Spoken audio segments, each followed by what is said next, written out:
बड़ी खबर आपको बता दें, उत्तर प्रदेश के पूर्व मुख्यमंत्री कल्याण सिंह का निधन हो गया है। इस वक्त की बड़ी खबर, दुखद खबर, कल्याण सिंह का निधन हो चुका है। हालांकि पिछले कई महीनों से लगातार वो बीमार चल रहे थे, हॉस्पिटल में एडमिट थे, उनका इलाज भी जारी था, लेकिन कुछ दिन पहले उनकी हालत बेहद नाजुक बताई जा रही थी। उनका जो ब्लड शुगर लेवल है वो काफ़ी ज़्यादा लो हो गया था। हालांकि तमाम दिग्गज नेता उनसे मिलने के लिए भी पहुंचे थे, लेकिन ये दुखद खबर, पूर्व मुख्यमंत्री कल्याण सिंह अब हमारे बीच में नहीं रहे हैं, उनका निधन हो गया है। इस वक्त की बड़ी खबर, न्यूज़ 18 के अजीत सिंह की ये खबर सामने आ रही है, कल्याण सिंह का निधन हो गया है। उत्तर प्रदेश के पूर्व मुख्यमंत्री कल्याण सिंह का निधन। अजीत इस वक्त हमारे साथ मौजूद है, लखनऊ से सीधे लाइव उनका रुख कर लेते हैं। अजीत, दुखद खबर, कल्याण सिंह जो कि पिछले कई दिनों से लगातार अस्पताल में भर्ती थे, उनका इलाज जारी था, लेकिन आखिरकार उनका निधन हो गया। देखिए, बिल्कुल रितिका, कल्याण सिंह अब हमारे बीच नहीं रहे और राम मंदिर आंदोलन के अगुआ रहे। अगर आप 92 की बात करें तो कल्याण सिंह को राम मंदिर आंदोलन के अगुआ और प्रणेता के रूप में जाना जाता है और काफी लंबे समय से वो बीमार थे।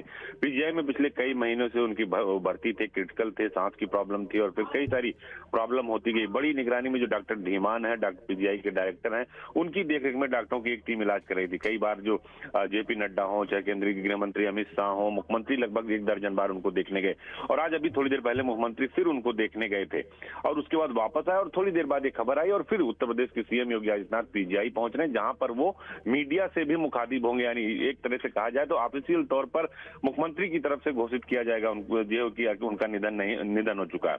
लेकिन अगर कल्याण सिंह की बात करें तो कल्याण सिंह उत्तर प्रदेश हो या देश की राजनीति में एक बड़ी अहमियत रखते थे और कहा जाता था कि एकमात्र ऐसे नेता थे जिनकी धमक कभी कम नहीं हुई। बीजेपी के अंदर थे, बीजेपी के बाहर थे और फिर एक बार उन्हें फिर उसके बाद 2014 में उन्हें राजस्थान का राज्यपाल नियुक्त किया गया, राज्यपाल भी रहे।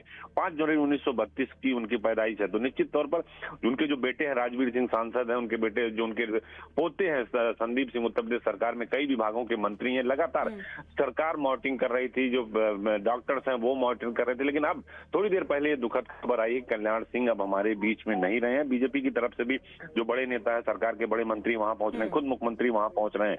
तो कहीं ना कहीं एक बड़ी दुखद हमारे लिए है। इस बीच अब यही खबर आ रही है कि कल्याण सिंह हमारे बीच में नहीं है। पुष्टि भी सरकार के बड़े अधिकारियों ने इसकी पुष्टि भी कर दी है। लेकिन अब मुख्यमंत्री दोबारा, चूंकि आधे घंटे पहले वहां गए थे और उन्होंने कल्याण सिंह का हालचाल देखा था, डॉक्टरों से बात की थी, जिसमें डॉक्टरों ने कहा था कि स्थिति काफी गंभीर है, क्रिटिकल है, उन्हें जीवन रक्षक यानी वेंटिलेटर पर रखा गया था, तो उनकी हालत काफी ठीक नहीं थी। अब ये कहा जा रहा है कि अब वो हमारे बीच नहीं रहे, जो दुखद खबर है, क्योंकि बड़े नेता थे, राम मंदिर के आंदोलन के नेता रहे, जो अटल बिहारी वाजपेयी के साथ के रहे हैं। जो आप मुरली मनोहर जोशी की बात करें, लाल कृष्ण आडवाणी की बात करें, विनय कटियार की बात करें, अशोक सिंघल की बात करें, सबके साथ उन्होंने एक लंबा दौर गुजारा था और बीजेपी के कहीं न कहीं कहा जाए तो बीजेपी के एक मजबूत स्तंभ थे जब तक वो सक्रिय राजनीति में थे। जब राज्यपाल बन गए उसके बाद उनकी राजनीति थोड़ी केवल उत्तर प्रदेश की राजनीति बल्कि देश भर की राजनीति में